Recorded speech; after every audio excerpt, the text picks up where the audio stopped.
Eto, nakadiskarte ako ng pera kay pareng Ekte. Buti na lang napahiram niya ako kaya may pambayad na tayo ng kuryente. Nakakahiya tuloy. Tinanong ko pa niya sa akin kung ano nang ginagawa mo. Sabi ko hanggang ngayon nag-aaral ka pa rin. Hindi ka pa rin tapos. Ba't naman kasi kailangan niyo pa akong banggitin eh? Lalo lang tuloy ako napapahiya sa ginagawa niyo. Pwede namang manahimik na lang kayo. Paano ako mananahimik? Kitang-kita nila kung paano ako mamasada at magpakahirap araw-araw.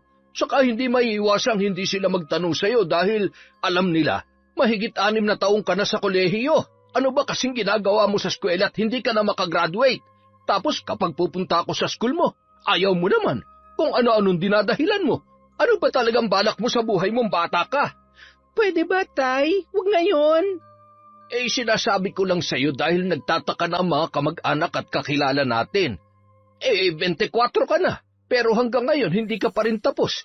Yung iba nga dyan nakakapagtrabaho na sa ganyang edad eh. Yung iba naman, kahit na mas bata sa'yo at nag-aaral pa, ay nakakapag-sideline na. Mga working student. Ikaw, anong ginagawa mo? Pagdating dito sa bahay, hindi man kita nakikita nag-aaral o humahawak ng libro. Puro cellphone yung inaatupag mo. Siguro kaya hindi ka matapos-tapos dahil puro bagsak ka. Tay, pwede ba? Tulog na mga kapitbahay oh. Maaga pang papasok ang mga yan bukas. Minamadali niyo ba ako? Alam niyo na nga may pinagdadaanan ako sa eskwela ngayon at nahihirapan din ako eh. Tapos mamadaliin niyo ako magtrabaho? Baka naman pwede maghinay-hinay lang kayo. Aba, Grace, hindi kita minamadali.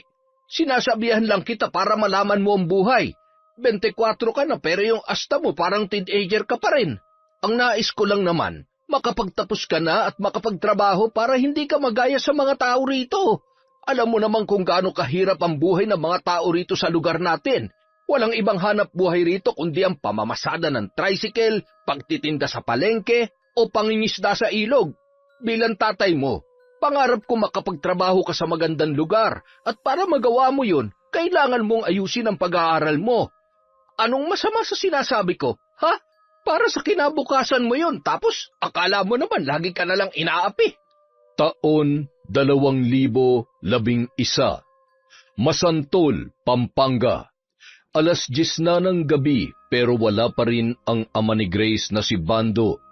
Kaya naman sinamantala niya ang pagkakataon at lumabas ng bahay para magpahangin habang kausap ang isang classmate sa cellphone. Member siya ng text clan na kung tawagin ay Newborn Texter Clan o NBTC. Isa itong grupo sa cellphone kung saan nagpapadala ng group message ang bawat miyembro sa isa't isa.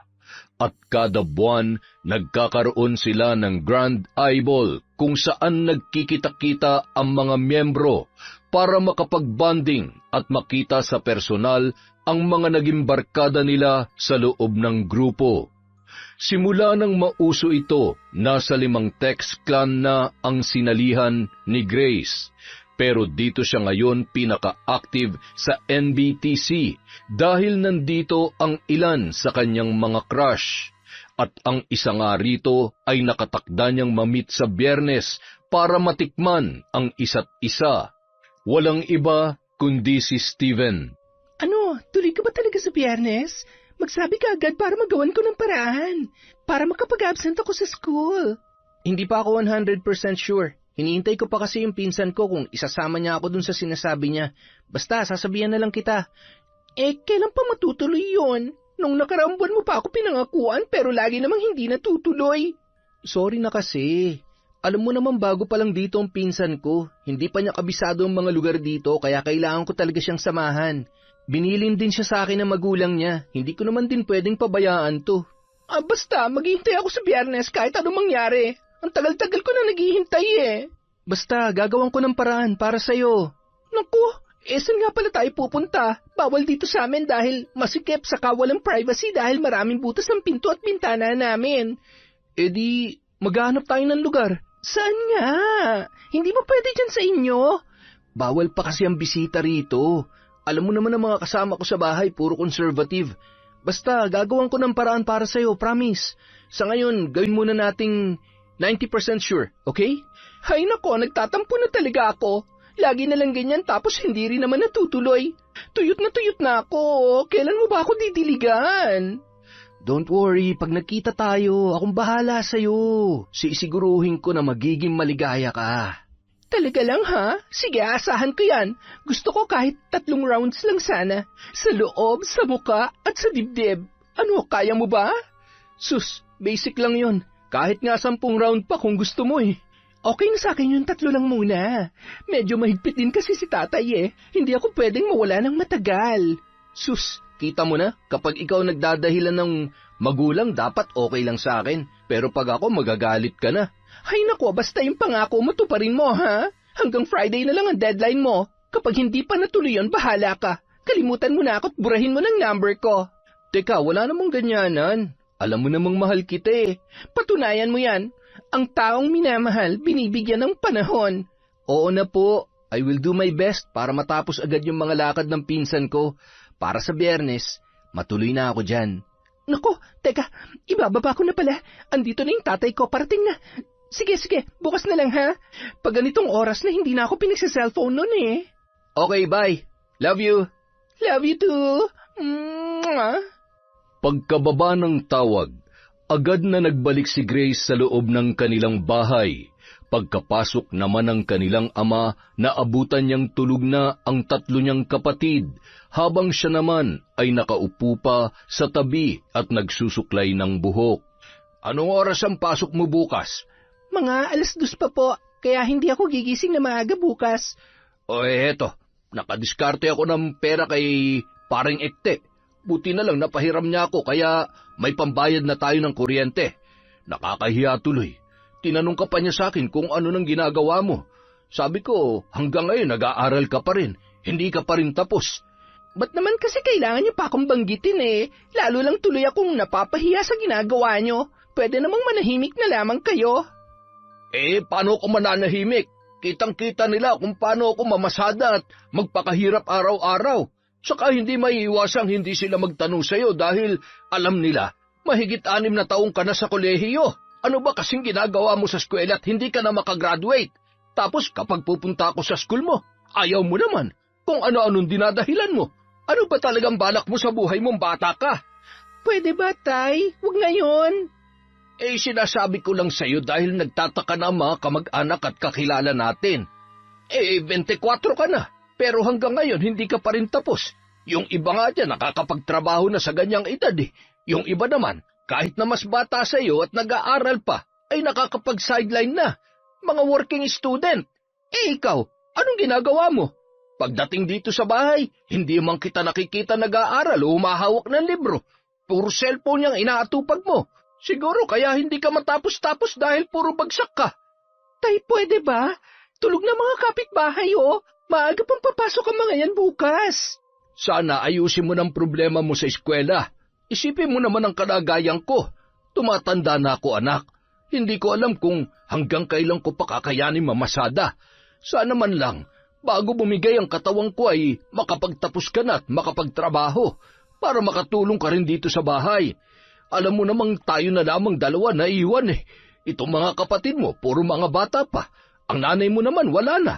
Nasa kabilang buhay na. Kaya ikaw na lang talaga ang magiging kanang kamay ko sa paghahanap buhay. Kaya sana, ayusin mo ng sarili mo. Baon na tayo sa utang, oh. Pagkain nga natin bukas, hindi ko na alam kung saan ko kukunin eh. Minamadali niyo ba ako, Tay? Alam niyo na nga may pinagdadaanan ako sa eskwela ngayon at nahihirapan din ako. Tapos, mamadaliin niyo talaga ako magtrabaho. Baka naman pwede maghinay-hinay lang kayo. Hindi kita minamadali, Grace. Sinasabihan lang kita para malaman mo ang buhay. Abay, 24 ka na, pero yung asta mo parang teenager ka pa rin. Ang nais ko lang, makapagtapos ka na at makapagtrabaho, para hindi ka magaya sa mga taga rito. Alam mo naman kung gaano kahirap ang buhay ng mga tao rito sa lugar natin. Walang ibang hanap buhay rito kundi ang pamamasada ng tricycle, ang pagtitinda sa palengke o pangingisda sa ilog. Bilang tatay mo, pangarap ko magkatrabaho ka sa magandang lugar at para magawa mo yun, kailangan mong ayusin ang pag-aaral mo. Ano masama sa sinasabi ko? Kung makapagsalita ka, para kang laging inaapi. Hindi na nakasagot pa si Grace. Padabog siyang naglatag ng kanyang higaan at tinalikuran na lamang ang kanyang ama. Kahit anong sermon nito, pinili niyang wag na lamang sumagot. Baka kung ano pa ang kanyang masabi rito gaya ng dati. Kinabukasan, pagpasok ni Grace sa klase, wala rin siyang ginawa kundi ang makipagkwentuhan sa mga barkada habang nagsusulat ng kanilang lecture. Sulat at discussion lang ang ginawa ng kanilang instructor para sa subject na yon, kaya maaga rin silang natapos at nakalabas. Pagkalabas nila, saglit lang siyang sumama sa mga kaibigan sa mall dahil nag-text na ang lalaking kanyang kinababaliwan, kaya agad siyang nagpaalam sa mga kaibigan. Nang makarating na sa kanilang lugar, doon niya na tinawagan ng lalaki habang naglalakad pauwi. Oh, nasan ka ngayon? Good news, Grace. Matutuloy na ako sa Biyernes. Ha? Talaga? Napakiusapan ko na yung pinsan ko, kaya ngayong araw ko na siya sasamahan para bukas makakagala na ako dyan. Ay, salamat talaga, bebe. I love you. I love you too. Mag-ahit ka na bukas, ha? Ayoko kasi ng may sagabal eh. Ay nako, kanina umaga pa ako nag-ahit. Malinis na to. Basta siguruhin mo lang na mapapaligaya mo ako, ha? Huwag ka mag-alala. Akong bahala sa'yo. Ay nako, hindi na ako makapaghintay. Basta bukas, ha? Huwag ka malilate. Teka, sandali. Saan pala tayo? Sabi mo, bawal dyan sa inyo. Yun na nga eh. Nagtanong na rin ako sa mga kaibigan ko. Hindi rin pwede sa kanila. Saka, anong palusot naman ang sasabihin ko? Ang hirap. So, paano na yan? Saan natin gagawin? Heto nga eh. Pauwi na ako, magbibihis lang ako, tapos lalabas din ako agad. Maghahanap lang ako ng lugar na may privacy. Balitaan kita mamaya, ha? Sige, bebe, salamat. Ibababa ko na to, ha? Nasa sakayan pa kami ngayon eh. Sumaglit lang talaga ako para ipaalam sa'yo to. Sandali lang, bebe. I love you talaga. Mwah! Pagsapit ng gabi, Bebe ko wala talaga eh. Kung saan na ako nagpunta, wala akong makita. O, paano na yan? Matutuloy pa ba tayo? No choice na tayo. Dito na lamang sa bahay. Akala ko ba wala kang privacy dyan? Gagawin ko na lang ng paraan. Takpan na lang natin ang kurtina tapos wag na lang tayo magingay para walang makarinig sa atin. Wala eh. Wala talaga ako mahanap na lugar kahit saan. Ay, mas masarap pa naman sana kung maririnig kitang yung alam mo na, ano magagawa natin? Basta diskartehan na lang natin bukas. Ang importante, matuloy tayo. Hindi na ako papayag na mapaglipasan pa ng araw na yon. Basta siguruhin mong wala dyan yung tatay mo, ha? Oo, namamasada yun. Ang tagal-tagal ko na kayang hinintay to. At ilang beses mo na rin akong pinangakuan. Hindi ko na nga pinapansin yung iba kong katext para lamang sa'yo eh. Oo na. Teka, anong oras pala? 8:00 hanggang 12:00 ng tanghali pwede. Yung mga kapatid ko 12:30 pa uuwi. Tapos babalik sila sa school ng 1:00. Tapos 3:00 sila uuwi. So kahit ano sa mga yan pwede. Basta wag lang dun sa oras ng tanghalian nila, ha? Hindi ba umuwi yung tatay mo? Hindi yun, gabi na yun uuwi. Oo, sige na. Kita na lang tayo bukas. I love you, bebe. Hindi na nakasagot pa si Grace nang biglang magbukas ang pinto at pumasok ang kanyang ama at mga kapatid. Agad niyang itinabi ang cellphone at nagkunwaring may inaayos sa kanyang bag. Anong oras ang pasok mo bukas? Tanghali ulit. Nakausap ko pala si Paring Cardo.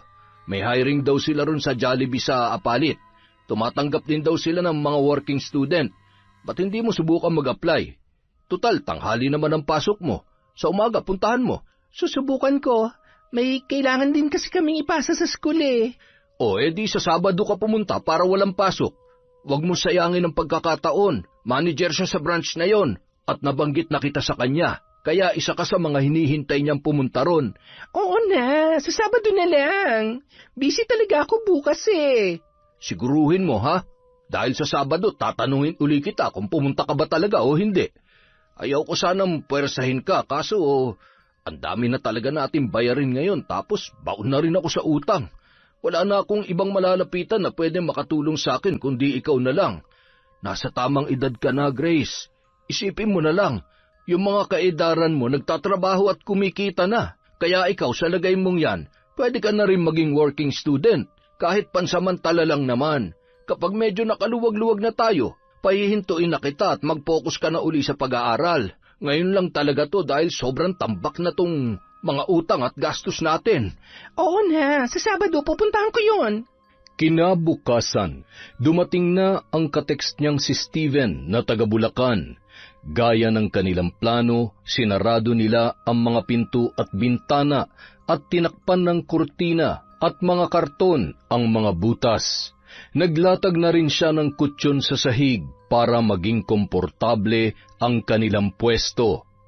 Nang umagang yun, isinuko ni Grace ang kanyang sarili sa lalaki, gaya ng ginawa niya sa mga naunang lalaki na nakadate niya. Sa bawat clan na sinasalihan, ang lagi niyang hanap ay lalaking makakatalik. Hindi niya mapigilan ang labis na pag-iinit ng kanyang katawan. Para bang hindi siya mabubuhay kung walang makakagalaw sa kanya sa loob ng 1 buwan. Nang nakaraang buwan, may isang taga-Tarlac ding lalaki na miyembro ng clan nila ang nakagalaw sa kanya. Gwapo yun at matangkad. Ngayon naman si Steven na medyo maputi at tulad niya marami na ring karanasan sa ganitong bagay. Nang matapos sila, nagkwentuhan ng dalawa pero agad na ring umalis ang lalaki. Hindi kasi nila alam kung kailan darating ang kanyang ama. Bagamat namamasada yun ng ganoong oras, may mga pagkakataon na bigla rin yung umuuwi at nagdadala ng kung ano-ano sa kanilang bahay. Kaya para makasiguro, maaga na niyang pinauwi si Steven. Ang mahalaga, natuloy na ang matagal nilang pinaplano. Araw ng Sabado, hapon na nakauwi ang dalaga. Galing siya sa apalit at pinuntahan ang sinasabi ng kanyang ama na hiring sa Jollibee kung saan manager ang kakilala nito. Oh, kumusta ang lakad mo? Ayun, napuntahan ko na. Anong balita? Tapos na ang interview at exam. Tatawagan na lang daw nila ako para sa update. Kung ganon, lagi mong bantayan yung cellphone mo, baka tumawag nga sila. Opo, lagi ako nakabantay dito.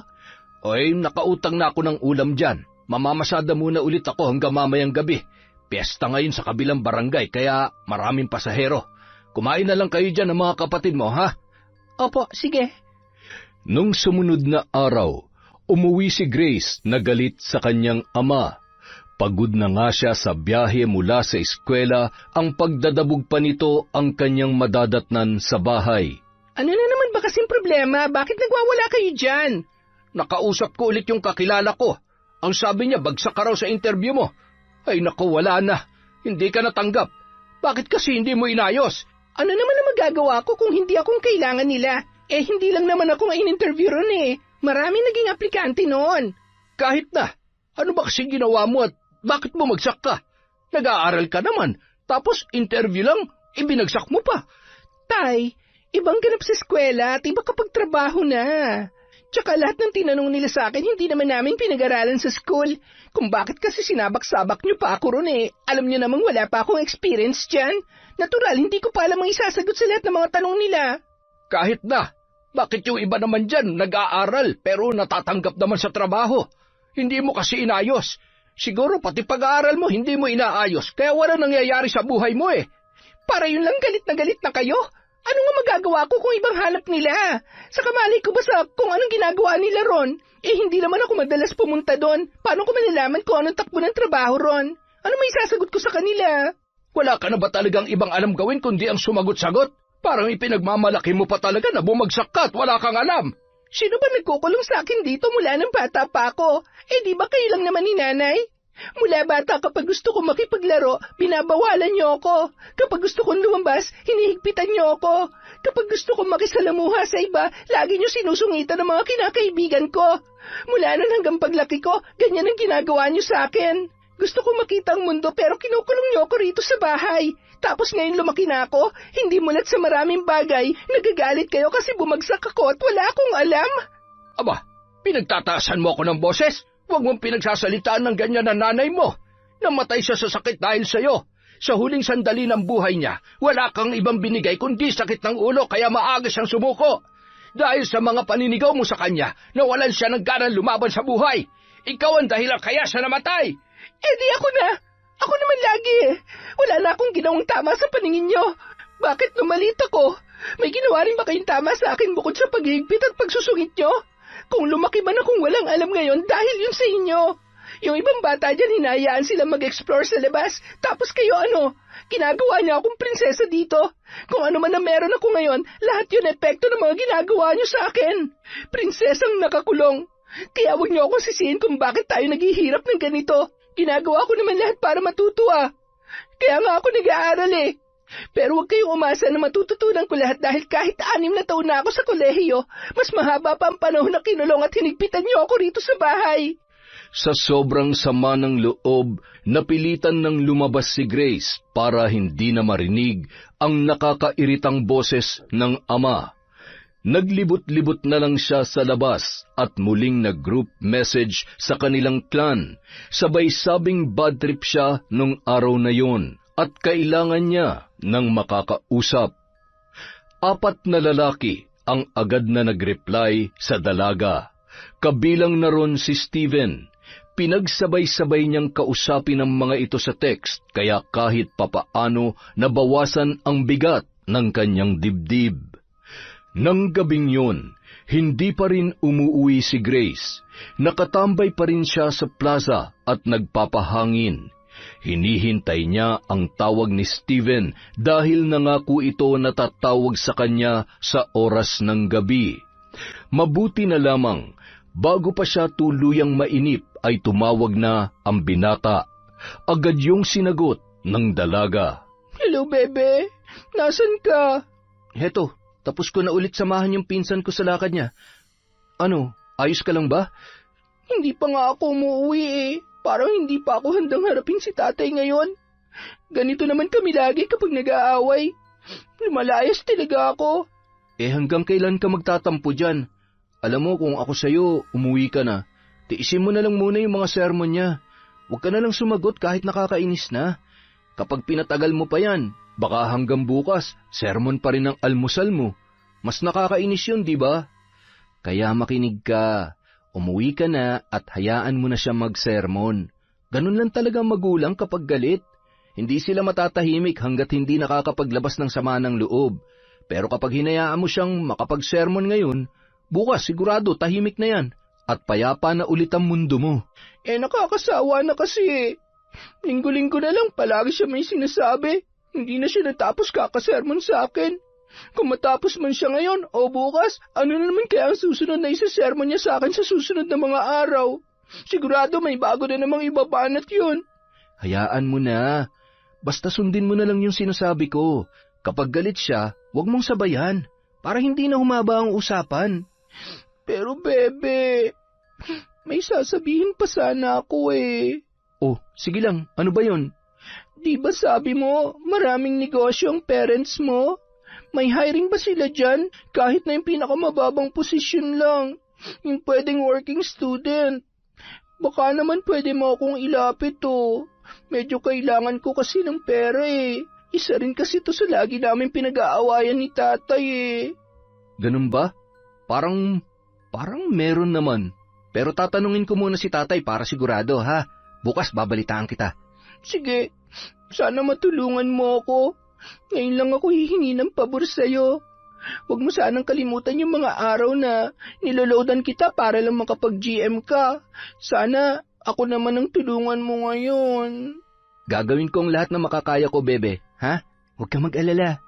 Salamat ha. Bukas hihintayin ko ang text mo. Tapos pag nagkita tayo, babawi ako sa'yo. Oo na, sige na. Basta umuwi ka na sa inyo at huwag mo na lang sabayan ng galit ng tatay mo, okay? Saka gabi na, baka mapagtripan ka pa dyan sa labas. O sige, uuwi na ako, ibababa ko na to. Salamat ulit ha. Buti na lang nakilala kita. Huwag ka mag-alala, mula ngayon, wala na akong ibang kakausapin. Ikaw na lang. We, seryoso ba yan? Pero salamat din ha. Alam mo naman, simula nang magkakilala tayo, ikaw lang lagi ang pinaglalaanan ko ng ganitong oras at panahon. At gaya ng lagi kong sinasabi sa'yo, gagawin kong lahat para matulungan ka sa lahat ng problema mo. Basta ako lang, wala nang iba, ha?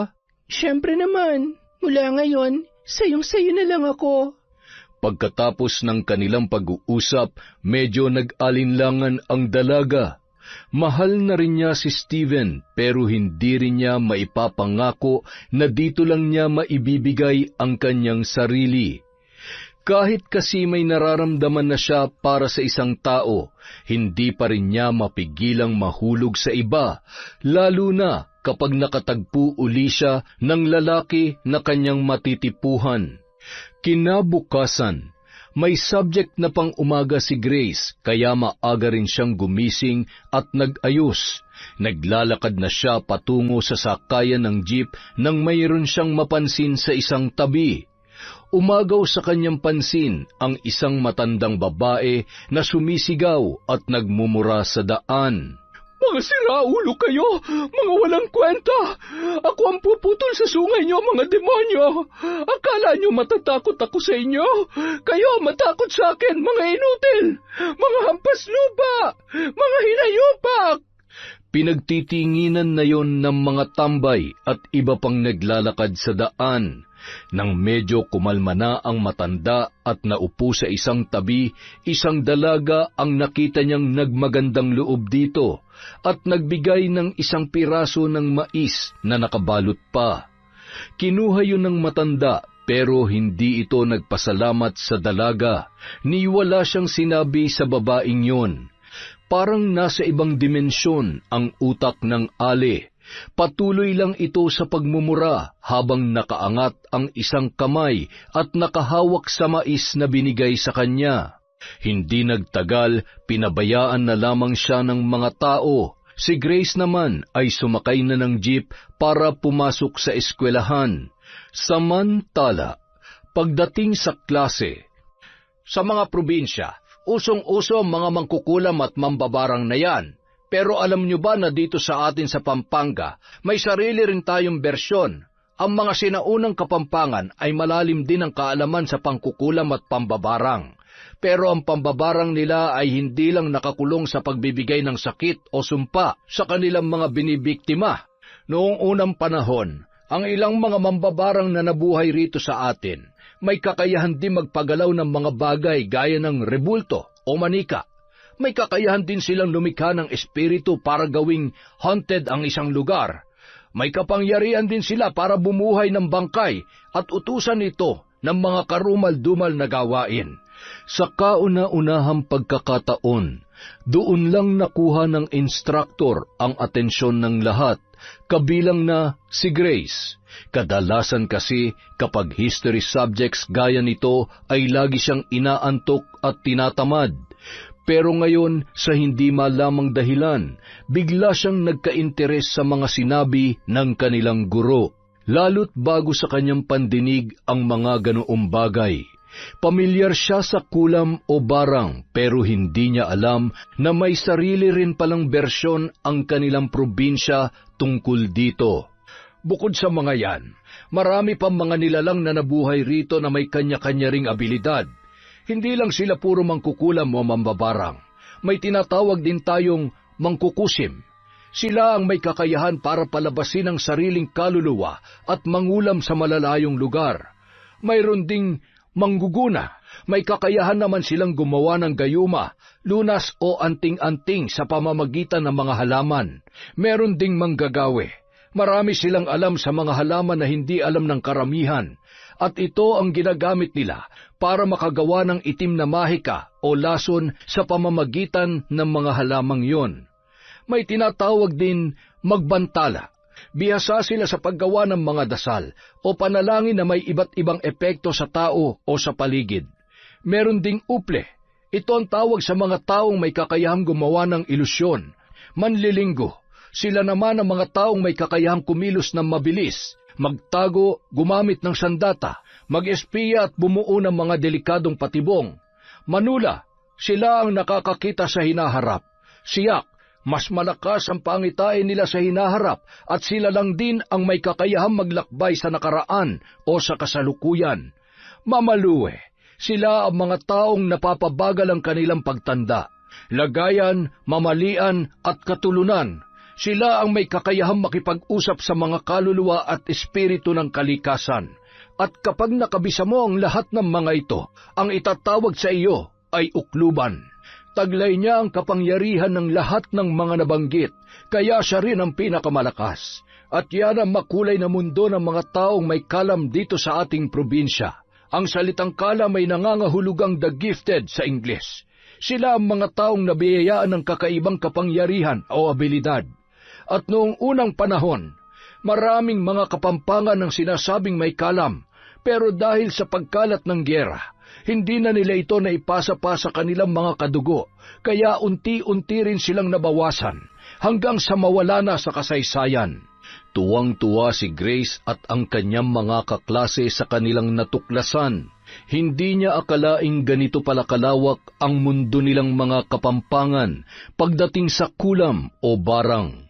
Akala niya ang pangkukulam o pambabarang ay nakakulong lamang sa pagbibigay ng sakit o sumpa sa isang tao.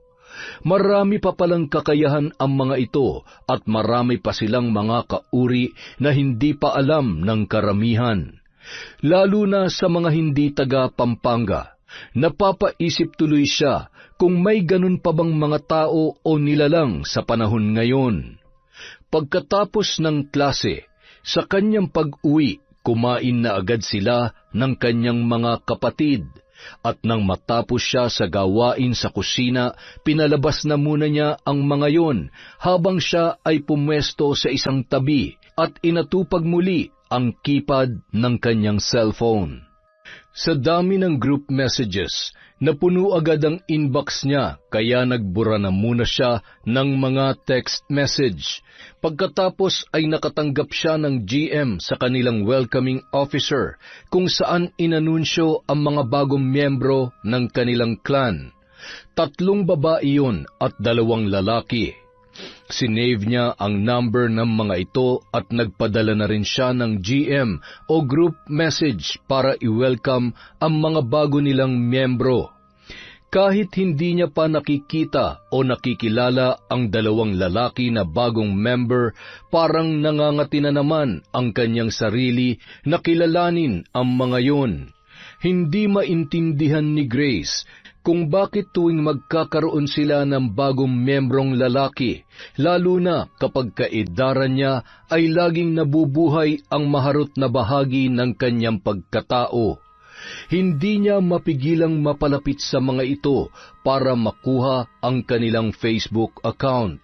Kapag nakita niyang gwapo, doon lang siya makikipag-close sa mga bagong member.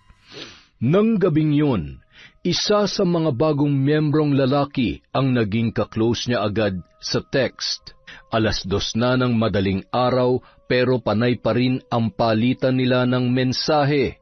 Ero ang pangalan noon at malapit lang din ang tirahan sa kanilang lugar.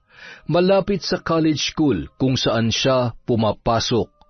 Lalo pa siyang tinamaan dito nang malamang bad boy ang binata. Mahilig sa suntukan pero malambing.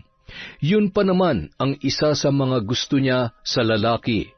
Bukod sa maginoo at medyo bastos, type rin niya ang mahilig sa suntukan at makipagbasagan ng muka. Para kung sakaling malagay siya sa peligro ay merong magtatanggol sa kanya at kaya siyang ipaglaban sa kahit na anong panganib. Kinabukasan, nang makalabas na lahat ng mga kasama niya sa bahay, doon lang niya pinatawag ang lalaki sa kanya para magkarinigan na sila ng kanilang mga boses. Wow! Ang gwapo rin palang pakinggan ng boses mo. Thank you Ako rin Gustong-gusto ko rin naririnig yung boses mo ngayon. Aba, marunong sumagot Kailan ka pa na pwede? Bukas, libre ako. Bakit? Pupunta ka ba? Oo, may pasok ako bukas Gusto mo sundin mo ako sa school pagkatapos ng klase namin? Oo ba? Saan ka nga ba nag-aaral? Doon lang sa ACLC. Sige. Pupunta ako bukas. Saan mo ba gustong kumain? Sa Jollibee. Pwede? Sige, bukas kain tayo ron. Sagot ko na. Naku, gusto ko yan. Salamat ha. Ikaw, kailan ka ba pwedeng... Alam mo na, Pwede bang ayusin natin ang schedule para dyan? Medyo magulo rin dito sa bahay tsaka masikip. Diyan ba sa inyo? Pwede ba tayo dyan? oo naman, pwede rito. Maluwag naman dito, tsaka 2 kwarto namin. Ay, wow! Ayos ha! Pero, sino naman ang kasama mo dyan? Yung pinsan ko lang, tsaka tropa niya. Pero tuwing umaga wala sila rito dahil nagtatrabaho sila. Sa gabi na lang kami nagkakasama rito. Ah, ganon? So pwede pala tayo sa umaga?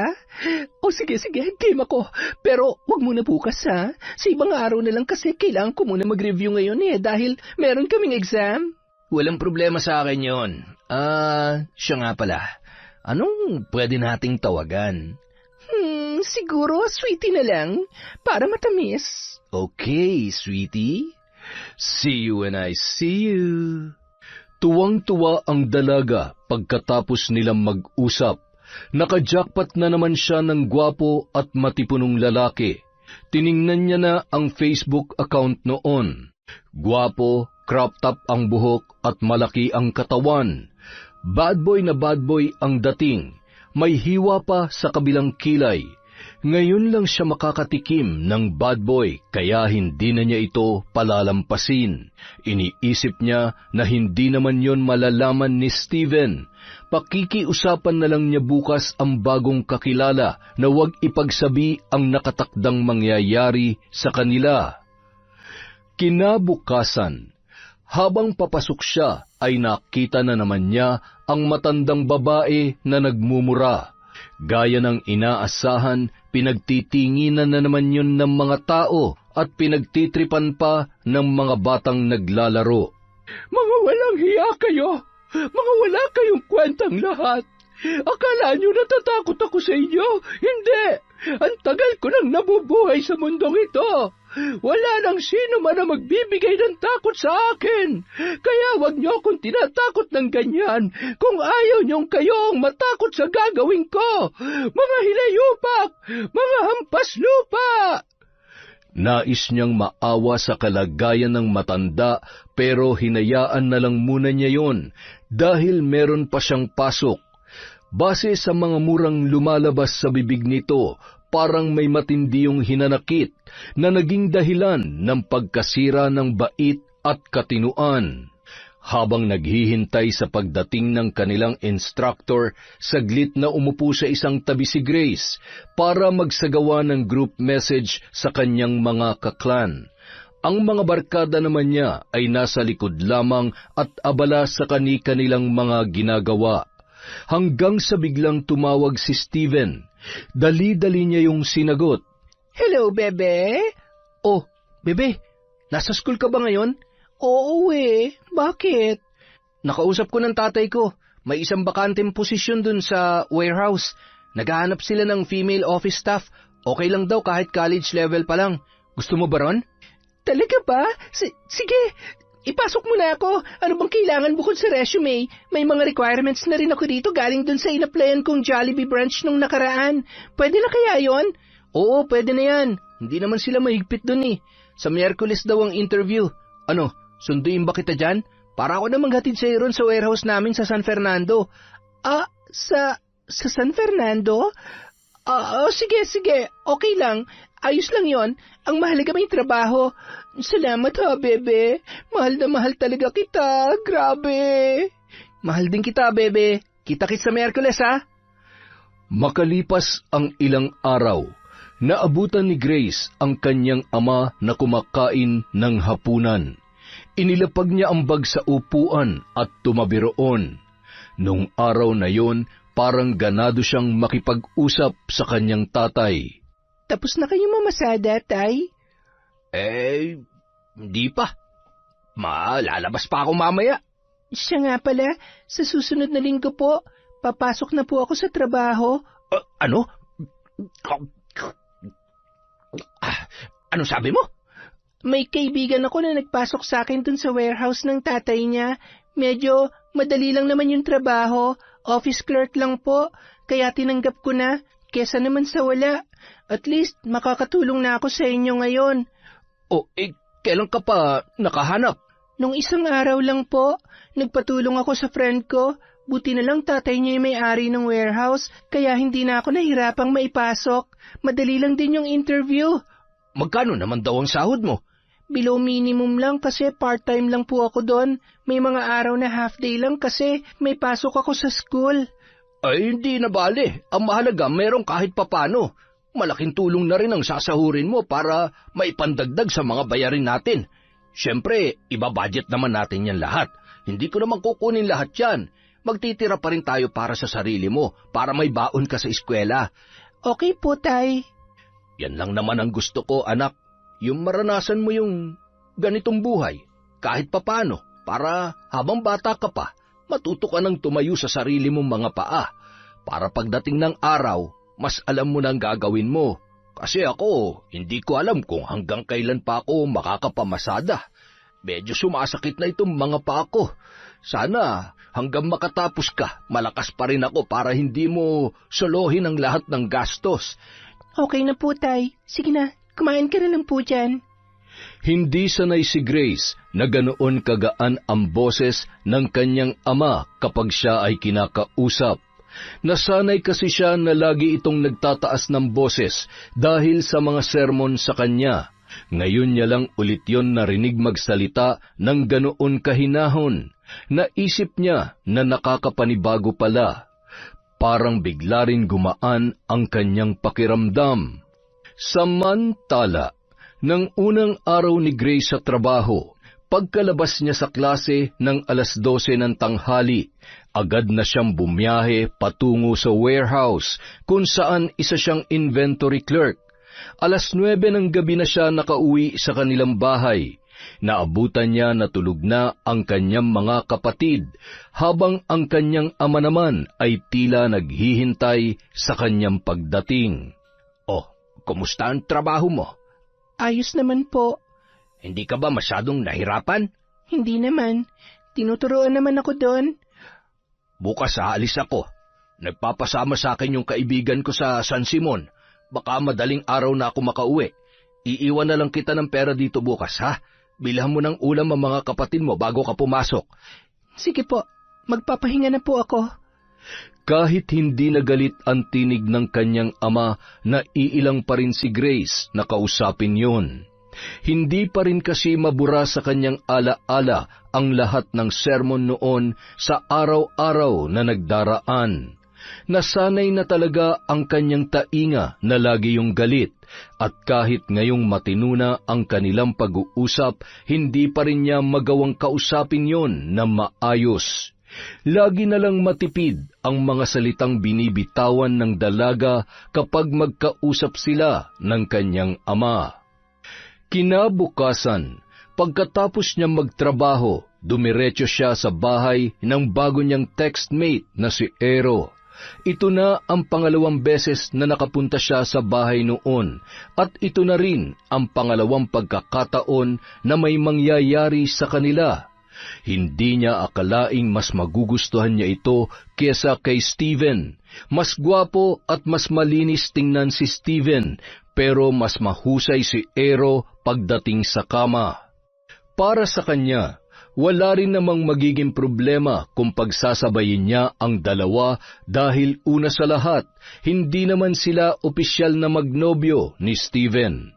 Nagtatawagan sila ng bebe, pero ganun din naman siya sa iba pa niyang mga katekst na lalaki. May kanya-kanya siyang tawag sa mga ito at pare-pareho lang din niyang sinasabihan na mahal niya ang mga yun. At ngayon, isa na si Ero sa mga idinagdag niya sa kanyang listahan. Buti nakapunta ka ngayon, pinayagan ka ng tatay mo. Hindi Hindi papayag yun, no?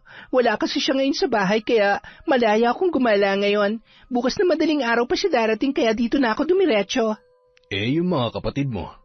Nabilhan ko na sila ng pagkain kanina hanggang hapunan. Sinabihan ko na rin sila na gagabihin ako ngayong araw kaya wala na magiging hadlang. Pwede na nating ulitin yung nakaraan kasi sobra akong nasarapan sa ginawa natin eh. Talaga ba? Nagustuhan mo yung helicopter style na ginawa natin? Ay, oo, grabe. Ang sarap sa pakiramdam. Ulitin natin ngayon, dali. Sige, simulan mo na at ako'y hihiga na. Nung araw na yun, magkasama na naman nilang pinagsaluhan ang mainit na gabi. Samantala, hating gabi na nang makauwi si Grace sa kanilang bahay. Pagkapasok niya sa loob, naabutan niyang tulog na ang kanyang mga kapatid. Naging maingat siya sa pagbibihis at paglatag ng kanyang higaan para hindi na maabala pa ang mga yun. Nang mga sandaling yun, maganda ang mood ni Grace dahil nasiyahan siya sa ginawa nila ng lalaki. Marami siyang natutunan dahil sa lahat ng kanyang mga nakarelasyon, yun lamang ang nakapagbigay sa kanya ng ganoong kaligayahan. Handa na sana siyang matulog nang bigla siyang makarinig ng ingay sa labas ng kanilang bahay. Napakamot ng ulo ang dalaga. Narinig na naman niya ang nagmumurang boses ng matandang babae na dayo sa kanilang lugar. Ngayon lang niya yun nakita, pero marami na agad nakakakilala rito dahil kung saan-saan daw ito napapadpad at wala raw ginagawa kundi ang magmura sa daan. Kapag may nagmamagandang loob sa matanda at sinusubukang magbigay ng limos, hindi niya tinatanggap. Puro masasamang salita lamang lagi ang lumalabas sa bibig ng naturang babae. Mga wala kayong kwenta! Mga gago! Mga manloloko! Mga salot sa mundo! Bakit hindi pa kayo mawala? Ang dapat sa inyo ay nasusunog sa dagat-dagatang apoy. Kung walang kikilos, ako ang tatapos sa inyo. Puputulin ko yung mga kinabukasan nyo, yung pinagmamalaki ninyo. Lumapit kayo rito. Sige, subukan nyo ako. Napabuntong hininga na lamang si Grace. Napaisip tuloy siya kung ano ang nangyari sa matanda para mawala ng ganito ang kanyang katinuan. Para bang wala ng ibang dumadaloy sa loob ng kanyang katawan, kundi puro galit at puot lamang. Kinabukasan, naging abala siyang muli sa eskwela at sa trabaho, kaya naman gabi na nang siya ay makauwi. Naabutan niyang gising pa ang kanyang ama at mga kapatid. Grace, anong oras ka nakakalabas sa trabaho? 8:00 po, yung oras na nagsasara ang warehouse namin. Bakit? Gaano ka namang katagal sa biyahe mo, pauwi rito? Mga kalahating oras po, minsan depende rin sa traffic. Bakit ba? Wala. Basta huwag ka lang munang magpapaabot ng 10:00 sa daan. Delikado ngayon. Bakit? May nangyari po ba? Kagabi. Kaya mag-iingat ka. Huwag ka na magpapagabi sa daan mula ngayon. Ano po ba yung nangyari? Sabihin niyo na. May nakita yung mga kapitbahay natin. Yung anak ni Mang Domeng, si Enrico, naglalakad sa tulay. Ano? Paano po naglalakad? Nakita siya kagabi ng mga tambay dyan. Naglalakad daw siya. Dumaan siya ron sa tulay. Papunta sa kanilang bahay. Ano? Imposible. Sinong Enrico ba yan? Yung lasenggong napaaway sa sulok noon at nasaksak? 2 taon ang patay yun na. Kaya nga usap-usapan yan dito sa atin ngayong araw. Nakita raw si Enrico na naglalakad papunta sa bahay nila sa dulo ng tulay kagabi. Mga bandang 10:00. Suot niya pa raw yung barong na suot-suot niya sa loob ng kabaong. Punit-punit na nga raw yung damit at amoy na bubulok na. Seryoso ba talaga yan? Naniniwala kayo doon? Bakit? Ikaw ba? Hindi ka naniniwala sa multo? Aswang? Engkanto? Kulam? Naniniwala naman ako sa mga ganyan. Pero yung sa buhay na biglang babangon at maglalakad, yun lang ang hindi ko pinaniniwalaan. Tsaka walang ganun sa atin, di ba? Anong wala? Amalanhig ang tawag dun sa ibang lugar. Sa madaling salita, zombie. Kung naniniwala ka sa mga multo at aswang, wala rin pinagkaiba ang zombie sa kanila. Mga alagad sila ng kadiliman. Grabe naman sa kadiliman. Pero bakit naman biglang babangon yung bangkay ni Enrico? 2 taon na nakalibing yon. Saka ano pong uuwian niya? Di ba mula nung mamatay si Mang Domeng, nung nakaraang buwan giniba na yung bahay nila dyan? Puro damo na lang ngayon ang nandun. Yun na nga. Marami rin na nagtataka kung paano siya nabuhay at kung anong kailangan niya. Kaya ikaw, mag-iingat ka na rin mula ngayon. Huwag ka nang magpapagabi masyado. Kung kinakailangan mong umuwi na maaga, gawin mo para hindi mo siya makasalubong at baka kung ano pang gawin sa'yo nun. Ano naman ang magagawa ng isang taong patay na? Yun na nga. Patay na pero biglang bumangon pa. Kaya sigurado may ibig sabihin yun. May masamang pangitain yun. Kaya dapat ka talagang matakot. Nako, kilala mo naman yan si Enrico. Kahit nung buhay pa, di ba? Araw-araw laging sumasabak sa mga riot dyan sa plaza. Hindi nauubusan ng kaaway. Laging nasa inuman, sugalan at patayan. Ayan tuloy ang nangyari. Nasaksak, nakarma. Kung nung nabubuhay pa siya, ganun na siya kasama, paano pa kaya ngayon bigla siyang bumangon ulit sa libingan niya? Oo na nga. Sige na po, mag-iingat na ako. Hindi na lamang inintindi ni Grace ang sinabi ng kanyang ama. Bagamat medyo nagulat siya sa balita, wala rin siyang balak magpaapekto rito dahil sa lahat ng mga kwentong kababalaghan at paranormal, ang mga zombie o bangkay na bumabangon lang talaga ang hindi niya pa kayang paniwalaan. Isa pa, mahilig din naman sa tsismis at kwentong katatakutan ang kanilang mga kapitbahay, kaya hindi siya dapat magtaka sa bagong kwentong pinapakalat ng mga yon. Nang sumunod na gabi, isang nakakakilabot na balita na naman ang sinabi ng kanyang ama nang siya ay umuwi. Mayroon na naman bangkay na nakitang naglalakad sa kanilang lugar. Sino na naman ang nagsabi niyan, Tay? Basta. Doon nakita malapit sa palengke. Alam mo ba kung sino ang bangkay na yon? Sino daw po? Si Miguel. Ano? Si Miguel? Yung anak ni Mang Enteng na tindero sa palengke? Yung binatang namatay dahil sa aksidente sa motor? Oo, yun nga. Mag-iisang taon nang patay yun na. At ngayon, bumangon din gaya ni Enrico. Siya naman ngayon na nakita naglalakad sa may palengke kagabi. Kaya ayun, nagsitakbuhan lahat ng mga tambay at tricycle driver na nakakita sa kanya. Ano na raw ang itsura niya? Yun nga nakapagtataka. Madumi lang pero ang itsura ay parang nung nilibing lamang. Totoo ba talaga yan, Tay? Anak, mahirap lang ang mga kababayan natin pero hindi sila mga sinungaling. Alam na alam ko kapag nagsasabi sila ng totoo. Saka kalat na rin yan sa buong bayan. Ang dami rin kayang nakakakilala sa Miguel na yun nung nabubuhay pa. Sayang nga ang batang yun Gwapo sana, matalino, artistahin, pero maagang kinuha na may kapal. Kung totoo man yan, ano nangyayari? Bakit bumabangon ang mga patay? Kaya nga mag-ingat ka. Hindi ko rin alam kung anong dahilan. Huwag ka talagang magpapaabot ng sobrang gabi kapag umuwi ka. Alam mo ba kung anong oras siya nakita kagabi? Mga bandang 10:00 din, kaparehong oras nung nakita si Enrico nung nakaraan. Oo na po, magmumotor na lang ako para mas maaga ako makauwi rito. Kapag jeep kasi, hindi maiiwasang gabihin talaga ako dahil bibihira lang ang jeep na dumadaan dun sa pinapasukan kong trabaho. Kahit labag sa loob ng dalaga, sinikap na ring makauwi ng maaga ni Grace ng mga sumunod na araw. Kahit napapagastos na siya ng malaki sa pamasahe, nagpasya siyang magmotor na lang gabi-gabi para mas mapabilis ang kanyang pag-uwi.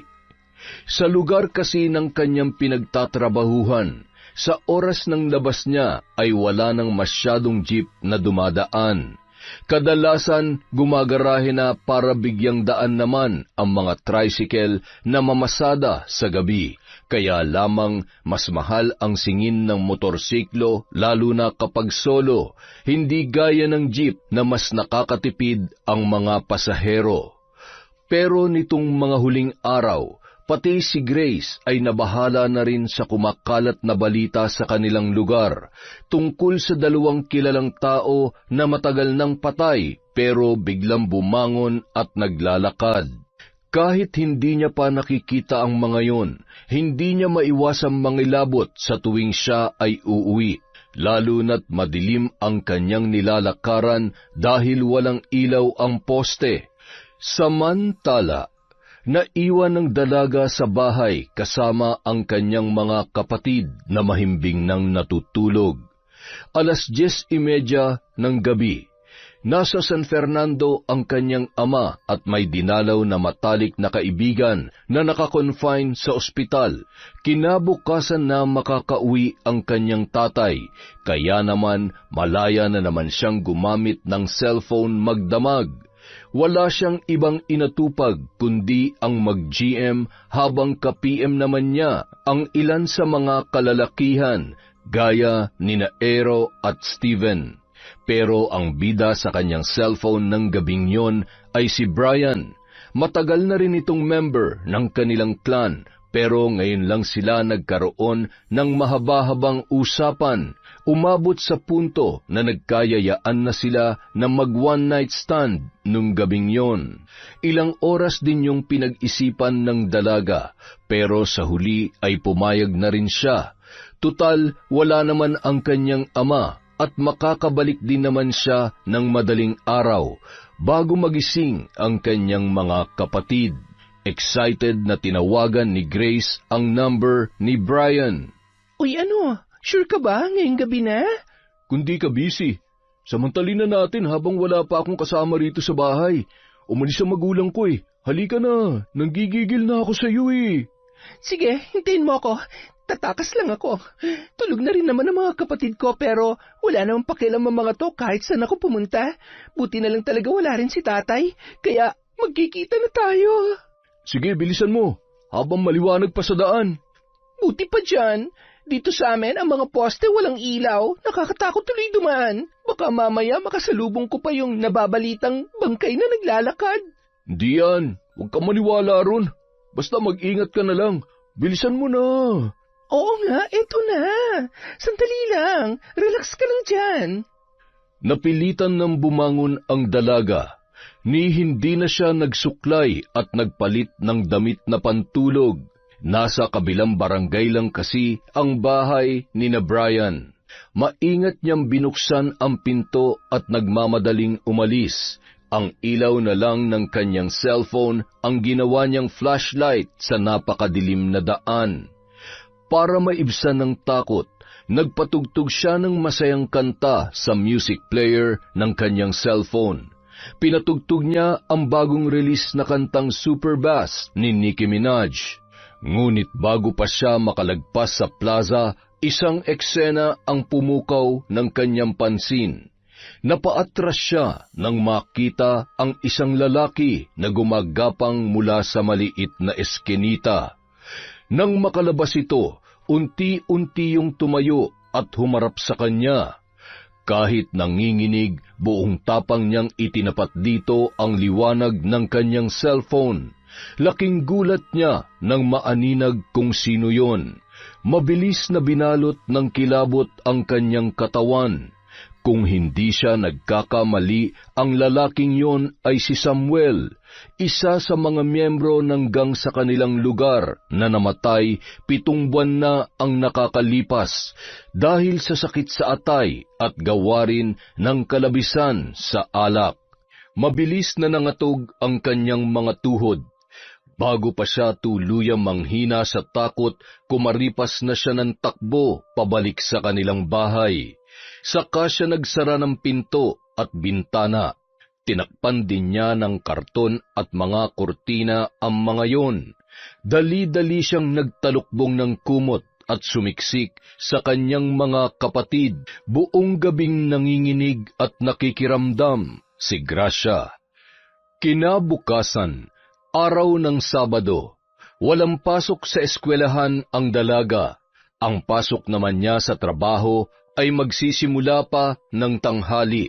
Naisip niyang maglibot muna sa plaza para makasagap ng sariwang hangin, makakita ng maraming tao at makalimot sa kanyang nasaksihan nung gabi.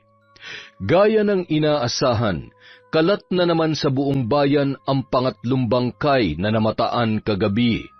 Ang bangkay ni Samuel na nakita niya ay nakita ring gumagala sa iba't ibang parte ng kanilang lugar. Marami ang natakot at nabahala rito.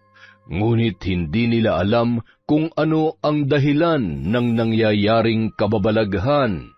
Ilang sandali pa, mayroong tumawag kay Grace. Boses ito ng matandang bulag na lagi niyang naririnig na nagmumura sa kanilang lugar. Iha, mag-iingat ka. Ikaw na ang susunod. Ha? Ako po bang kausap niyo?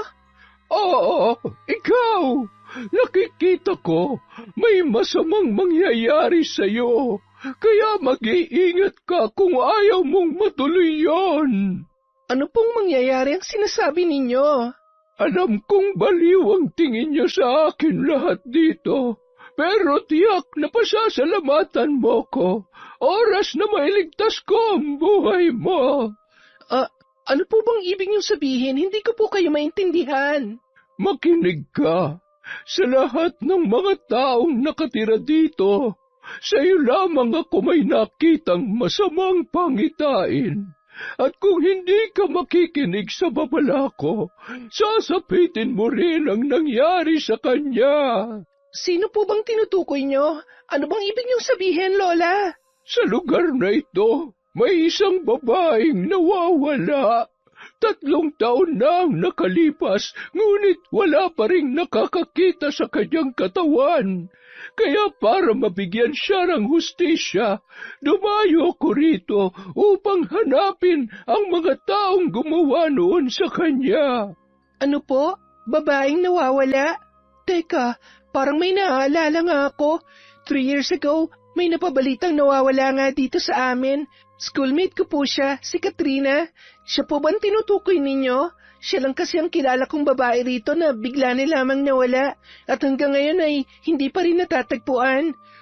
Nandito lang ang kanyang bangkay, pero walang nakakaalam kung nasaan siya dahil itinago ang kanyang katawan. Paano niyo po nalaman yan? Dahil isa akong mambabarang, iha. Mambabarang? Parte rin po ba ng kapangyarihan niyo makakita ng mga... May alam ka tungkol sa akin? Parang nabanggit lang po ng teacher namin noong nakaraan. May sinabi siya na hindi lahat ng mambabarang ay puro pagbibigay ng sakit lang ang ginagawa. Malawak ang sakop ng kanilang kapangyarihan. Tama po ba ako? Oo, hindi lahat ng mambabarang ay nananakit. Ako, ginagamit ko ang aking kapangyarihan para bigyan ng hustisya ang mga namayapa na sa mundo na pinagkaitan nito. Nakakausap ko ang kanilang mga kaluluwa, nahanap ko ang kanilang mga katawan, at nalalaman ko ang katotohanan sa kanilang pagkawala. At sino man ang makita ng aking mga mata na may kagagawan nito, sila ay parurusahan ko ng matinding barang. Kaya naman ang aking misyon ay magpunta sa iba't ibang lugar para maghanap ng mga ligaw na bangkay o kaluluwa na tila kinalimutan na ng panahon. Tinutulungan ko silang makamit ang kanilang hustisya sa pamamagitan ng pagbibigay ng parusa sa lahat ng mga taong may kinalaman sa kanilang pagkamatay. Ang mga taong ito ang aking binabarang at binibigyan ng walang kapantay na sakit at sumpa. Ngunit sa lahat ng napuntahan ko, ang lugar na ito at ang kasong natuklasan ko rito ay naiiba. Dahil ang 3 tao na may kinalaman sa pagkawala at pagkamatay ng babaeng yon ay patay na rin. Ano po? Ano pong ibig niyong sabihin na patay na sila, Lola? Kaya para mabigyan pa rin sila ng parusa, ginamit ko ang aking kapangyarihan para gisingin ang kanilang mga bangkay at bigyan sila ng parusang hanggang sa kabilang buhay ay kanilang mararamdaman. Ang aking pambabarang ay hindi lamang gumagana sa mga buhay na tao. Dumadapo rin ito pati sa kanilang mga kaluluwa. Ano po? Ibig sabihin, yung 3 bangkay na nabalitaang bumangon dito sa amin, silang may kinalaman sa pagkamatay at pagkawala ni Katrina? Tama ka. At oras na bumangon ang kanilang bangkay, nangangahulugan na dumapo na sa kanilang mga kaluluwa ang aking barang. Kaya habang nasusunog sila sa impyerno, mararamdaman din nila ang walang katapusang sakit, hapdi at kirot ng aking sumpa. Ang kanilang pagdurusa ay magiging triple. Pero saan naman po pumupunta ang mga bangkay na bumabangon? Lakad po sila ng lakad. Malalaman mo yan sa susunod na mga araw. Ikaw, kung ayaw mong matulad sa babaeng tinutukoy ko, iwasan mo na lahat ng mga lalaking kinakasama mo ngayon. Ang mga lalaking nakapaligid sa iyo ang magpapahamak sa iyong buhay. Ha? Paano niyo po? Sa isang titig ko pa lamang sa tao, alam ko na ang lahat tungkol sa kanya, pati ang kanyang nagliliyab na mga lihim. Kaya kung gusto mong mabuhay pa, talikuran mo na ang mga taong pinagnanasahan mo. Sila maghahatid sa iyo sa bingit ng kamatayan. Paano niyo po nakikitang lahat ng ito? Bulag naman po kayo. Oo, bulag nga ako. Pero hindi kayang hadlangan ng kapansarang ito ang aking kapangyarihan at abilidad. Kaya tandaan mo lahat ng sinabi ko kung gusto mong mailigtas pa ang sarili mo. Napaisip si Grace sa sinabi sa kanya ng matanda. Kaya siya nilapitan nito ay dahil nakita niya ang mangyayari kay Grace. Ilang araw gumulo sa kanyang isipan ang kanyang mga narinig. Hanggang sa isang balita ang pumutok sa kanilang lugar. Ang bangkay ni Katrina na 3 taon nang nawawala ay natagpuan na raw nung araw na yon. Nakita yon sa abandonadong bahagi ng isang eskenita sa may palengke. Pero hindi lang daw yon ang kanilang natagpuan dahil nagulat ang lahat matapos nilang makita ang bangkay nina Enrico, Miguel at Samuel, nakatabi mismo ng bangkay ni Katrina. Dahil daw sa bangkay ng 3 lalaki, kaya nila nakita ang katawan ng babae na matagal nang nawawala.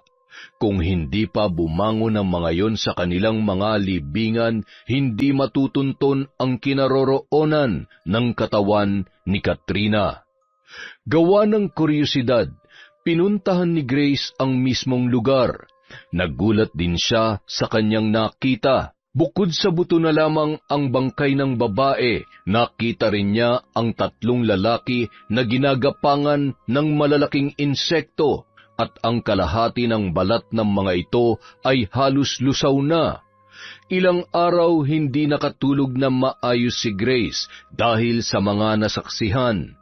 Dito niya napatunayan na may katotohanan nga ang lahat ng mga sinabi noon ng kanilang instructor tungkol sa makulay na mundo ng mga mangkukulam at mambabarang sa Pampanga.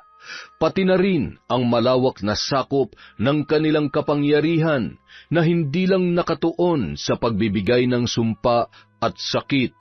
Samantala, makalipas ang ilang linggo, nakalimutan din agad yon ng dalaga. Pagkatapos humupa ng malagim na pangyayari, tila nakalimutan na niya ang babala ng matandang babae. Patuloy pa rin siyang nakipag-text at nakipagkita sa mga lalaking member ng kanilang clan, kabilang na sina Steven at Airo. Hanggang sa sumapit na ang kanilang grand eyeball. Pagkatapos ng munti nilang kasiyahan, inanyayahan siya ng 2 na magpunta sa bahay ni Airo para doon ipagpatuloy ang kanilang selebrasyon, na silang 3 lamang. Doon din niya nalaman na magkakilala pala sina Steven at Airo. Magkababata ang mga yon. Handa ka na ba, Grace? Lagi naman akong handa eh. Ang totoo niyan, ikaw talaga napili namin. Ha? Napili saan? I'm sorry, Grace. Malaki ang pasasalamat namin sa iyo dahil pinaligaya mo kami. Isa ka sa pinakamagagaling na babae. Kaya ikaw ang napili namin. Napili nga saan? Ilang sandali pa, isang grupo ng mga kalalakihan ang biglang pumasok sa loob. Nasa 10 ang bilang ng mga yon. Lumapit sila kay Grace at sapilitan siyang kinuha. Binalak siyang ipasok sa isang sasakyan at doon na nagsimulang sumigaw at pumalag ang dalaga.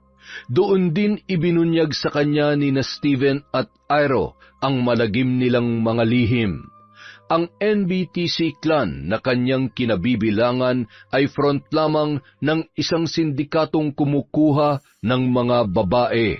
Mas lalo siyang nasindak nang ibulgar ng mga ito na sina Miguel, Samuel at Enrico ay dati rin palang miyembro ng clan na yun noong hindi pa siya kasali. Itinago lamang ito ng kanilang founder at pilit na pinagtakpan ang lahat para wag malaman ng mga magiging bago nilang miyembro sa hinaharap. Ang misyon ng clan ay maparami ang mga tao, lalo na ang mga babae, para ibenta sa mga sindikato. At karamihan naman ng mga lalaking miyembro ay may koneksyon din sa naturang grupo. Sila ang recruiter o tagadala ng mga babae sa bawat araw na mapag-uusapan. Sa katunayan, hindi lang si Grace ang nakuha. 5 pa sa kanilang miyembro ang kanina pa nadala. Siya lang ang nahuli dahil sa dami ng ginawa nila sa Grand Eye Ball. Huli na bago nalaman ni Grace ang lahat. Ngayon, hindi niya na alam kung paano pa ililigtas ang kanyang sarili. Hanggang sa bigla na lamang silang natigilang lahat. Napaatras ang grupo nang biglang sugurin ang mga ito ng mga lumilipad na insekto. Nabitawan siya ng mga kalalakihan dahilan para makalayo si Grace sa kanila. Kitang-kita niya mula roon kung paano sugurin at pasukin ng mga lumilipad na insekto ang bibig, ilong at tainga ng grupo. Kabilang na sina Steven at Ero na parehong nanloko sa kanya. Ilang sandali pa, bigla na lamang siyang nakarinig ng pamilyar na tinig. Hindi ka talaga marunong makinig, babae. Lola, kayo po ba yan? Kayo po ba may gawa nito? Dahil nalaman kong hindi mo sinunod ang aking babala, napilitan akong manatili rito ng ilan pang mga linggo para bantayan at iligtas ka. Ayokong maulit pang muli ang masaklap na nangyari dito dahil lang sa ginagawa mo. Hindi ka marunong mag-ingat, hindi ka marunong makinig. Masyado kang uhaw sa laman. Kung hindi pa ako dumating, malamang kabilang ka na rin sa mga mapapahamak ngayong gabi. Maraming salamat po, Lola. Maraming salamat po sa pagligtas niyo sa akin. Utang na loob ko po sa inyo ang aking buhay. Pasensya na po kung hindi ako nakinig sa inyo. Pasensya na kung naging pasaway at matigas ang ulo ko, pero simula po ngayon, magbabago na ako. Kaya maraming salamat po ulit sa pagliligtas niyo sa akin. Lumayo na tayo rito bago pa dumating ang iba nilang mga kasamahan.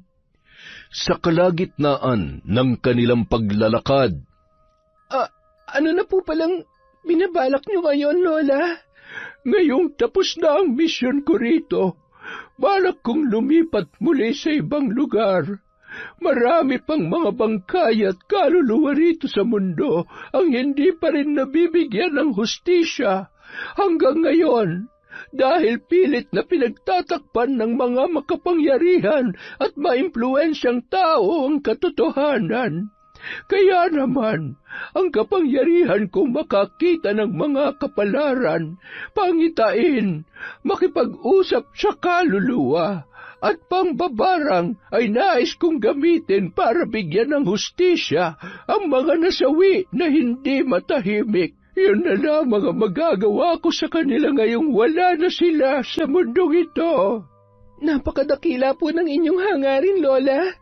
Salamat po dahil naisip niyong gamitin sa mabuti ang pagiging mambabarang niyo. Pero may isa lamang po akong katanungan. Ano yon, iha? Ang pagiging mambabarang po ba, naipapasa lang po ba ito sa inyong angkan o maaari din itong matutunan ng pangkaraniwang tao? Bakit mo na itanong yan? Wala lang po. Parang gusto ko rin sana kayong gayahin balang araw. Parang gusto ko rin magkaroon ng kapangyarihan para ipagtanggol naman ang mga naaapi at mapapahamak pa lang. Kung mabibigyan man ako ng kapangyarihan gaya ng sa inyo, ang gusto ko namang iligtas ay yung mga nalalapit pa lamang sa kapahamakan para mapigilan ang mangyayari sa kanila. Kung gusto mo itong matutunan, mahaba-habang pag-aaral ang kakailanganin mo. Ibibigay ko sa iyo ang impormasyon kung saan ako matatagpuan. Pero makakaya mo ba itong paglaanan ng mahabang panahon? Sa ngayon, hindi pa po ako sigurado, Lola. Dahil working student po ako, nag-aaral ako sa umaga at nagtatrabaho naman sa gabi, pero oras na makagraduate ako at kapag medyo nakaluwag na kami sa mga gastos, doon na po ako magsisimula mag-aral. Sana sa mga panahong yon, makita ko pa po kayo. Gustong-gusto ko po talagang matuto. Walang problema, Iha. Ito na rin siguro at tamang panahon para ipasa sa kabataan ang aming kakayahan. Dahil kung kaming matatanda lang ang hahawak nito, sino pa ang magbibigay ng hustisya sa hinaharap kapag kami wala na? Ipangako mo lamang sa akin na oras na matutunan mo ito, gagamitin mo ito sa kabutihan. Ipinapangako ko po, Lola. Handa ka na bang pasukin ang mundo ng kalam? Kalam? Nabanggit din po yun ng teacher ko. Ang ibig sabihin daw po nun ay mga taong nabibiyayaan ng kapangyarihan. Tama po ba ako, Lola? Tama ka. At dito sa Pampanga, hindi lang ako nag-iisang may kalam. Marami kami. Pero nagkalat lang kami sa iba't ibang lugar para isagawa ang aming misyon. Handa rin po ako makilala sila, Lola. Basta hintayin niyo lang po ako. Uunahin ko munang tapusin ang pag-aaral ko at pagtulong sa aking ama. Kapag maayos ng lahat, babalikan ko po kayo para mapag-aralan yan. Sana rin. Ayusin mo na ang relasyon mo sa iyong ama. Ayusin mo na ang pakikitungo sa kanya. Huwag mo na siyang sasagutin gaya ng ginagawa mong pagtataas ng boses noon sa namayapa mong ina. Matuto kang mahalin ang mga magulang mo habang nandito pa sila. Dahil kapag dumating ang panahon na sila'y namaalam na, hindi mo gugustuhing magsisi. Opo, Lola, pangako, magbabago na po ako. Hindi ko po sasayangin ang ikalawang buhay na ipinagkaloob niyo sa akin. Maraming salamat po ulit. Pero bago po tayo maghiwalay, ano nga po palang pangalan niyo? Ako si Lola Tiring. Huwag mong kalilimutan ang pangalan na yan. Ako naman po si Mary Grace. Maraming salamat po sa inyong oras, Lola. Dito na po ang aking daan pa uwi. Mag-iingat po kayo sa susunod na lugar na inyong pupuntahan. Kinabukasan, nagulat si Mang Bando nang makita ang kanyang anak na nagluluto at naghahanda ng kanilang almusal. Oy, teka, anong ginagawa mo? Nagluluto po ng agahan natin, Tay. Oy, teka, may sakit ka ba? Mataas ba ang lagnat mo? Tay naman, ngayon na nga lang ako babawi eh. Gusto ko lang po makabawi sa lahat ng mga pagkukulang ko sa inyo. Ay, anong ibig mong sabihin? Alam ko pong naging walang kwenta akong anak. Nasa tamang edad na po ako pero wala pa rin ako nagagawang tama sa buhay ko. Kaya asahan niyo po na simula ngayon, aayusin ko na talagang pag-aaral ko para makatapos na ako kaagad. Pagkatapos ay maghahanap ako ng magandang trabaho para makatulong na rin po sa inyo. Kaya sana, Tay, mapatawad niyo po ako. Gusto ko sanang maging maayos na tayo ng tuluyan para lalo akong ganahang mag-aral. Ay nako, huwag mong isipin yun. Matagal na kitang pinapatawad. Salamat din at nauunawaan mo na rin ang gusto kong mangyari, anak. Para din naman to sa iyo eh. Para din ito sa ikabubuti mo at sa kinabukasan mo. Alam ko po yon. Kaya kain na po tayo. Saluhan niyo na po ako rito. Ang tagal na rin po mula nung huli tayong magkasabay na kumain sa pagkainan. Salamat anak ha. Mahal ka ni tatay, tandaan mo yan. Mahal ko kayo ng mga kapatid mo. Mahal na mahal din po namin kayo, tay. At magmula nga noon, inayos na ni Grace ang kanyang buhay. Tinalikuran na rin niya ang clan na muntik pang magpahamak sa kanya. Naging mapili na rin siya sa mga tao na kanyang pinakikisamahan.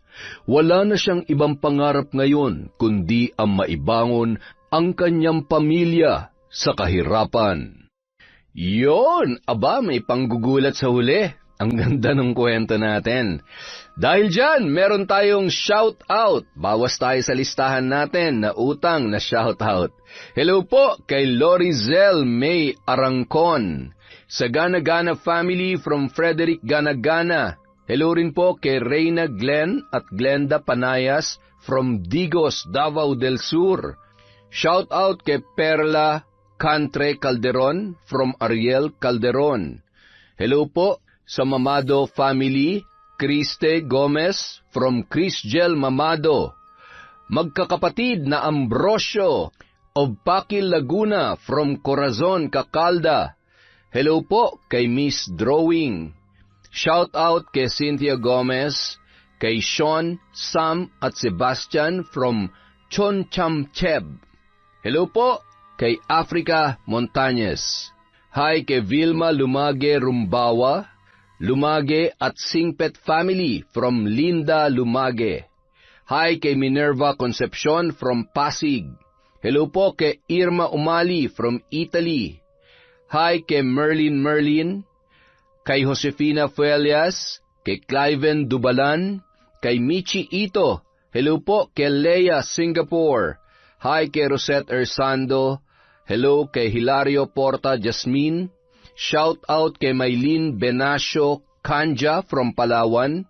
Hello po kay Rosalie Ashley Udrin Fradejas. Annaliza Moral from Stephanie Rose Fradejas. Hello po kay Corazon Ingay. Hi sa mama ni Samuel Kit Maniego. Hello po sa lahat ng employee ng Hana Graphics Printing sa Davao City. Hello po kay Alona R. Shout out kay Juan Basanta. Shout out kay Kick Soul from Saudi. Hello sa Valencia family of Bataan from Heidi Valencia. Shout out po kay Ev Bagabaldo, kay Jackie Rivera from Sampaloc, kay Jonalyn Poquiz, kay Vem, Jonathan, Haji, Janice, Susan, Nika, at sa lahat ng taga LF Firework from Emily. Hello po kay Linda Trinidad, shout out kay Rachel Martinez, kay Dayan Supapo, kay Dominga Vicmundo. Hello po sa Mazo and Credo family from Marilu Credo. Shout out kay Lily Lamintak, kay Imais Vlog, kay Juday Vlog, kay Chi, kay Florita Blanco, kay Nikki Lipomano, kay Daiben0211. Shout out kay Evangeline Vergara, kay Clarice Tubbs, at kay Leonora Consensino. Sobrang dami na po ng isinashoutout natin, kaya kung hindi man po kayo napagbigyan ngayon, may susunod pa po tayo. Ayusin lang po natin yung listahan para ma-shoutout natin lahat. Maraming salamat po sa walang sawang pagsuporta sa Kwentong Enteng.